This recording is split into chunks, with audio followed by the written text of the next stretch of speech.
जय हिंद, जय Bharat and welcome to Study Capital. आप सबका फिर से बहुत बहुत स्वागत है बच्चों स्टडी कैपिटल में। मैं संस्कार शुक्ला एक बार फिर से तुम सबके सामने हाजिर हो चुका हूं एक और धमाकेदार वीडियो के साथ पॉलिटिकल डोमेन सिलेबस। जैसा मैंने कहा था 18 मार्च को तुम लोगों को वीडियो मिल जाएगा। 18 मार्च को मैं तुम सबके सामने हाजिर हो चुका हूं। ठीक है, एक और चीज, अगर आपने इस वीडियो पर क्लिक किया है तो वीडियो को प्लीज पूरा देखेगा। लास्ट में आपके लिए सरप्राइज भी है, तो वीडियो को प्लीज पूरा देखेगा। अगर आप नहीं देख सकते तो अभी छोड़ के चले जाइए, ठीक है, कोई दिक्कत नहीं है। एक और चीज, इससे पहले मेरा हिस्ट्री वाला वीडियो आ चुका है, उससे मैंने जो तुम लोगों के लिए चीजें टेलीग्राम ग्रुप और ये सब चीजें और पीवाईक्यू मैं कहां पर दूंगा वो मैंने वहां डिटेल में बताया है। तो इसमें मैं इतना डिटेल में नहीं बताऊंगा, तो अगर तुमने वाला वीडियो नहीं देखा है तो जाके उसको देख लो। ठीक है, इसमें मैं बताऊंगा मैं कहां पे क्या मिलेगा, लेकिन पहले अपन डिस्कस कर लेते हैं। तो देखो, सबसे पहले तुम्हारे पास जो भी अरिहंत की, ओसवाल की ऑल इन वन की गाइड है, पकड़ के उसको जला दो, उसको कोई काम नहीं निकलने वाला है। तुम्हारा 12th में भले 90% स्कोर कर लोगे, सीयूटी में नहीं स्कोर कर पाओगे उस गाइड के मत्थे। ठीक है, क्यों बोल रहे हो सर आप ऐसा? सीबीएसई में अपन क्या करते हैं, सीबीएसई में अपन लॉन्ग आंसर लिखते हैं। अब तुम लोगों को अच्छे से पता है कि एक पेज का तो अपन लोग इंट्रोडक्शन लिख देते हैं, बस इतनी सी बात को इतना फैलाना ये तो हमको बचपन से आता है ना। तो इस चीज़ में हमको नंबर मिल जाते हैं 10 में से 4-5। लेकिन सीयूटी में क्या होता है, सीयूटी में होता है A B C D. Option number A B C D तुमको आता है, ऑप्शन नंबर ए तो 4 नंबर मिल जाएंगे, नहीं आता तो बेटा 0 मिल जाएगा। ठीक है, तो गाइड इसमें काम करने नहीं वाली। अगर फिर भी तुम लोग को एक बार ट्राई करना है तो एक बार फेल होकर देख सकते हो, गाइड अपनी परस्यू कर सकते हो। ठीक है, ऐसा नहीं कि कुछ काम की नहीं गाइड है, लेकिन बताता हूँ तुम लोग को जो सिलेबस आने वाला है तुम्हारे डोमेन पॉलिटिकल डोमेन में, ये वाली बुक और ये वाली बुक ये नहीं आने वाली। ठीक है, ये क्लास 11वीं की है, इसको मत पढ़ना। ये वाली बुक आएगी और ये वाली बुक आएगी, बस तुमको 2 बुकें पढ़नी है क्लास 12वीं की। तो ये 2 बुकों को अभी से पढ़ना स्टार्ट कर दो, बहुत मोटी बुकें नहीं है, आराम से पढ़ी जा सकती हैं। ठीक है, और इसको लाइन बाय लाइन पढ़ना। मैं विश्वास दिला के कह सकता हूँ, अगर आपने इनको अच्छे से पढ़ा, अच्छे से पीवाईक्यू सॉल्व किए और एमसीक्यू अच्छे से प्रैक्टिस की, 50 में से 50 स्कोर करके आओगे, कोई दिक्कत वाली बात नहीं है, बहुत आराम से बच्चे स्कोर करते हैं। ठीक है, अगर यही बात जनरल टेस्ट के लिए होती तो मैं शायद तक ऐसा ना कहता, क्योंकि उसमें कुछ भी पूछ लेता है कि आपके टूथपेस्ट में नमक है, उसका जाने दो। लेकिन डोमेन में तुम्हारे इनसे बाहर क्वेश्चन नहीं आएगा, इन्हीं में से आएगा। ठीक है, तो इसको अच्छे से प्रैक्टिस करो। और तुम्हारे लिए एक और चांदनी वाली बात है, 50 क्वेश्चन आने वाले हैं, 40 क्वेश्चन करने हैं। 10 क्वेश्चन जो टफ रहेंगे उनको छोड़ देना, बाकी 40 क्वेश्चन में अगर ढंग से पढ़ के गए हो, ढंग से पीवाईक्यू किया है, ढंग से एमसीक्यू किया है, 40 में से 41 बना के आओगे। ठीक है, चलो अब अपन डिस्कस कर लेते हैं इंपॉर्टेंट सिलेबस क्या है और इंपॉर्टेंट चैप्टर्स क्या क्या है। ठीक है, देखो सिलेबस मैंने कोई मनगढ़ंत नहीं बना दिया है, तुम लोगों के लिए मतलब ऑफिशियल सिलेबस दिखा देता हूँ मैं। ये देखो, ये रहा तुम्हारा ऑफिशियल सिलेबस। ठीक है, हिंदी में भी दिया हुआ है और इंग्लिश में भी दिया हुआ है। ठीक है, तो यहीं से मैंने सिलेबस उठाया है ना। अब देखो सिलेबस तुम लोग की 2 बुकें आनी है। तो पहली बुक है तुम्हारी politics in India since independence, जिसमें अपन के era of one party dominance है, nation building and its problems है, पॉलिटिक्स एंड डेवलपमेंट है, चैलेंजेस एसोसिएशन है, फलाना ढिकाना, बहुत कुछ है। अब इसमें इंपॉर्टेंट चैप्टर्स कौन कौन से डायरेक्टली वो देख लेते हैं, फिर बताता हूँ आप लोगों को। ठीक है, इंपॉर्टेंट चैप्टर्स में आपको सबसे पहले यूनिट नंबर 1 बहुत इंपॉर्टेंट है, यूनिट नंबर 2 ये भी बहुत इंपॉर्टेंट है, यूनिट नंबर 3 ये भी बहुत इंपॉर्टेंट है। उसके बाद अपन के यूनिट नंबर 5, ये वही इमरजेंसी वाला समय है जब इंदिरा गांधी ने इमरजेंसी लगा दी थी। ठीक है, कॉन्स्टिट्यूशनल ऑर्डर बिगड़ गया था, उसके वाले समय की बात कर रहे हैं।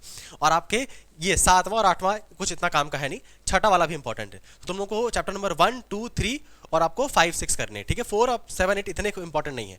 अब ध्यान से सुनो, मैंने बोला है इंपॉर्टेंट नहीं तो ऐसा नहीं उसको गोली मार दो, छोड़ दो। तुमको चैप्टर सारे के सारे पढ़ के जाने हैं, लेकिन तुमको ज्यादा प्रैक्टिस और ज्यादा मेहनत इन चैप्टरों में करनी है, क्योंकि अगर तुम्हारे 50 क्वेश्चन आने वाले हैं तो 35 क्वेश्चन इन्हीं चैप्टरों में से आएंगे जो मैंने बताया। ठीक है, तो ये चैप्टर हमको पढ़ना, हमको सारे चैप्टर हैं, छोड़ना कुछ भी नहीं है, लेकिन जो इंपॉर्टेंट चैप्टर्स में मैंने तुम लोगों को बता दिए हैं। ठीक है, और ये आप लोग चेक भी कर सकते हो। चेक कैसे करोगे, मैं तुम लोगों को पीवाईक्यू दे दूंगा, तो खुद ही चेक कर लेना कौन सा चैप्टर इंपॉर्टेंट है, नहीं है। तो चैप्टर नंबर 1 2 3 5 और 6 ये मोस्ट इंपॉर्टेंट चैप्टर है। सबसे ज्यादा इंपॉर्टेंट चैप्टर आपके चैप्टर नंबर 5 है और चैप्टर नंबर 1 है। ठीक है, चैप्टर नंबर 1 है और 2 भी मान लो, ये 3 चैप्टर सबसे ज्यादा इंपॉर्टेंट है। तो ये हमको अच्छे से करके जाने हैं अपन की पहली बुक से। ठीक है, अब देखो अपन की दूसरी बुक है, ये वर्ल्ड पॉलिटिक्स वाली है। तो इसमें कौन कौन से इंपॉर्टेंट चैप्टर है? चैप्टर नंबर 1 बहुत इंपॉर्टेंट है, सेकंड बहुत इंपॉर्टेंट है, थर्ड बहुत इंपॉर्टेंट है, फोर्थ वाला जाने देता नहीं है, फिफ्थ बहुत इंपॉर्टेंट है। ठीक है, और अपन के ग्लोबलाइजेशन वाला इंपॉर्टेंट है। तो अपन के chapter number 1 2 3 5th and 9th ये सबसे ज्यादा इंपॉर्टेंट चैप्टर्स हैं। अब एक और बात सुनना यार, अगर मैं बोल रहा हूँ इंपॉर्टेंट चैप्टर से मतलब इनमें ज्यादा क्वेश्चन आने के चांसेस है, बाकी वालों को छोड़ के मत आ जाना, हाथ जोड़ के विनती करता हूँ। ठीक है, बाद में मुझे आके वो कहोगे कि सर आपने कहा था कि इंपॉर्टेंट नहीं है।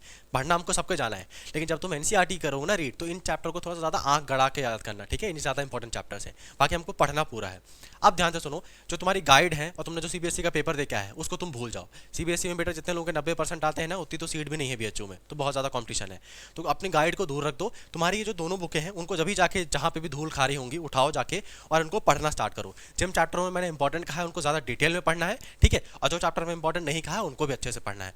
इनको पढ़ने के बाद तुमने जो भी गाइड लेके रखी है ऑल इन वन, ओसवाल, जो भी अरिहंत वाली, उनमें अगर एमसीक्यू है तो एमसीक्यू जाके सॉल्व करो, कोई दिक्कत नहीं है।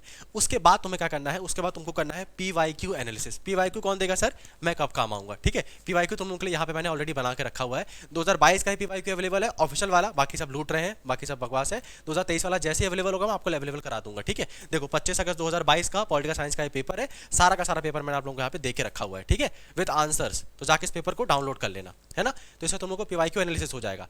पहले अभी क्या करना है, मेरा वीडियो खत्म होने के बाद अपनी प्लानिंग बनाओ, कल से एनसीईआरटी पढ़ना स्टार्ट करो, पॉलिटी की दोनों बुकों की, ठीक है। एक चैप्टर फिनिश करना खत्म करो। पहले भी पढ़ चुके तो ज़्यादा टाइम लगेगा नहीं, तो उनको फिनिश करो। उसके बाद तुम लोग को एमसीक्यू प्रैक्टिस करने हैं, क्योंकि तुम्हारी ओसवाल और अरिहंत में इतने ज़्यादा एमसीक्यू है नहीं। तो एमसीक्यू कहाँ से मिलेंगे, एमसीक्यू देने का जिम्मा मैं लेता हूँ, ठीक है। एमसीक्यू तुम लोग को जितने एमसीक्यू चाहिए होंगे प्रैक्टिस के लिए सारे के सारे मैं प्रोवाइड कराऊंगा। कहाँ मिलेंगे सर, अलग से तुम लोगों की खिदमत के लिए मैंने एक टेलीग्राम चैनल बना के रख दिया है, ठीक है। उसका नाम है CUET UG 2024, CUET UG 2024, जाके इसको ज्वाइन कर लो। यहाँ मैंने ऑलरेडी सेंड करके रख दिया है। देखो पॉलिटिकल साइंस का सिलेबस हिंदी में, और ये रहा तुम्हारा पॉलिटिकल साइंस का ऑफिशियल पेपर पीवाईक्यू वाला, ठीक है। तो मैंने यहाँ पे ऑलरेडी सेंड करके रख दिया है। तो अभी अब एनसीईआरटी पढ़ो, पीवाईक्यू को देखो, एक बार एनालाइज करो। उसके बाद जो जितने एमसीक्यू और प्रैक्टिस करने की जरूरत पड़ेगी मैं इसी ग्रुप में तुम लोगों को सेंड करूंगा। अब मेरी एक और दरख्वास्त है, ध्यान रखा कि मेरे 2 ग्रुप हैं, ठीक है। मेरे 2 ग्रुप हैं, एक ग्रुप है स्टडी कैपिटल ऑनलाइन, इसमें लगभग 1622 बच्चे हैं, और मैंने नया ग्रुप बनाया है। तो मेरे को कोई भूत सवार नहीं नया ग्रुप बनाने का, मैं उसी में चाहता तो अपने बढ़ा सकता था सब्सक्राइबर। नया ग्रुप मैंने इसलिए बनाया कि तुम्हारी यूजी वाली डिमांडों को मैं अलग से सुन सकूं, ठीक है। तो ऐसा मैसेज मत करना सर वहाँ पे मौसम कैसा है, यहाँ बारिश हो रही है, वहाँ बारिश हो रही है, नहीं हो रही है, ठीक है। ऐसा मैसेज करोगे तो डिसबैंड कर दूंगा ग्रुप, ठीक है। तो जाके इस ग्रुप को ज्वाइन कर लेना, और सीरियस वाले बच्चे ही जाके ग्रुप ज्वाइन करना, ठीक है। जिनको यहाँ वहाँ भटकते रहना प्लीज़ आप लोग ज्वाइन मत करिएगा, ठीक है। चलो तो यहाँ भी चीज़ें हो गई। अब देखो तुम लोग को पॉलिटिकल साइंस का वीडियो मैंने तुम लोग को ऑलरेडी दे दिया है। बाकी जो देखो हिस्ट्री वाला वीडियो था उसमें मैंने डिटेल में स्ट्रैटेजी भी बताई है, बाकी चीज़ें भी बताई है, तो जाके उसको देख लो। स्ट्रैटेजी वैटेजी इतना कुछ खास है नहीं, तुम लोग को एनसीईआरटी अच्छे से पढ़नी है, अच्छे से तुम लोग को पेपर को एनालाइज करना है, किस लेवल का क्वेश्चन आता है। उसके बाद तुम लोग को अपनी एमसीक्यू एप्टीट्यूड को बढ़ाना पड़ेगा। अब कब होगा जब तुम लोग प्रैक्टिस ज़्यादा करोगे। प्रैक्टिस से पहले कॉन्सेप्ट क्लियर होने चाहिए। कॉन्सेप्ट कहाँ से क्लियर होगा, ओसवाल ऑल इन वन से नहीं, एनसीईआरटी से। तो एनसीईआरटी पढ़ना स्टार्ट कर दो, ठीक है। इंपॉर्टेंट चैप्टर्स भी बता दिए हैं, पीवाईक्यू भी दे रहा हूँ, एमसीक्यू सॉल्व करने के लिए भी दूंगा, ठीक है। और भी जितनी हेल्प बोलोगे सारी की सारी हेल्प करने को रेडी हूँ मैं। देखो तुम लोग को 18 मार्च को वीडियो मिल गया है, बाकी तुम लोग ऑलरेडी मैंने बता दिया। 19 को ज्योग्राफी का मिल जाएगा, 20 को तुम लोग को जनरल टेस्ट का एनालिसिस बता दूंगा मैं, 21 को जनरल टेस्ट का हिस्ट्री ज्योग्राफी पॉलिटिकल सिलेबस बता दूंगा, 22 तारीख को तुम लोग को करंट अफेयर की क्या इंपॉर्टेंस वो बता दूंगा, और सीयूईटी के बारे में जितनी जानकारी है वो सारी सारी जानकारी तुमको यहाँ पे मिल जाएगी। तो तुम लोग अगर भटकती आत्मा जैसे पूरा दिन यूट्यूब में सर्च करते रहते हो ना, BHU cut off, JNU cut off, BHU में क्या क्या फैसिलिटीज़ हैं, तो वहीं भटकते रहो। यहाँ टेलीग्राम चैनल है, इसमें मत सब्सक्राइब करना। अगर तुम लोग को सच में एडमिशन लेके यहाँ के खुद ही फैसिलिटीज़ चेक करनी है बीएचयू की, तभी इसको सब्सक्राइब करना, ठीक है। मैं ऐसा इसलिए कह रहा हूँ कि अभी ना तुमको हज़ारों लोग मिल जाएंगे सीयूईटी का ज्ञान बांटने वाले, लेकिन हम लोग यहाँ पे 5 साल से काम कर रहे हैं। तुम लोग आपको जो तुम्हारे काम लायक चीज़ है ना वो तुम लोग को यहाँ पे मिल जाएगी। तो बस पढ़ाई करना स्टार्ट करो, यहाँ भटकना बंद कर दो, ठीक है। चलो और एक और चीज़, अब चैनल को सब्सक्राइब कर दो, मैंने इतना बता ही दिया है। और अगर आप लोगों को वीडियो अच्छा लगा हो तो लाइक कर दो। 250 लाइक का मैंने टारगेट रखा है, इतना तो कर ही सकते हो मेरे लिए, है ना। तो इतना इसको सब्सक्राइब कर दो। और मैं आप लोगों को 19 मार्च को मिलता हूँ ज्योग्राफी की स्ट्रैटेजी के साथ, उसके इंपॉर्टेंट वीडियो, इंपॉर्टेंट चैप्टर्स के साथ, ठीक है। तो चलो अपन 19 मार्च को मिलते हैं, बाय बाय। और हाँ टेलीग्राम चैनल ज्वाइन कर लेना।